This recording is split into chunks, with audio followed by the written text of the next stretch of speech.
నీతి ఆయోగ్ సమావేశంలో AP CM Chandrababu Viksit Bharat 2047 స్వర్ణాంధ్రపై నివేదిక ఇచ్చారు.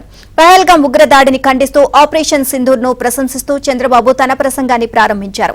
ఎన్డీఏ ప్రభుత్వంలో ఇప్పటి వరకు సాధించిన ప్రగతిని వివరించారు. దేశ రాష్ట్ర అభివృద్ధికి దోహదపడే అంశాలను తన ప్రెజెంటేషన్లో ప్రస్తావించారు.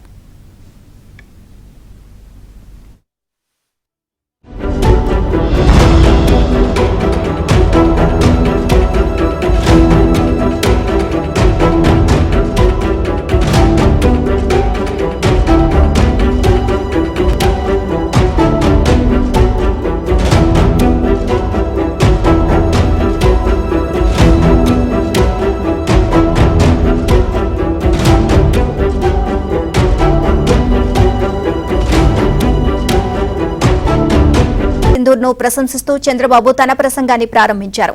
ఎన్డీఏ ప్రభుత్వంలో ఇప్పటి వరకు సాధించిన ప్రగతిని వివరించారు. దేశ రాష్ట్ర అభివృద్ధికి దోహదపడే అంశాలను తన ప్రెజెంటేషన్లో ప్రస్తావించారు.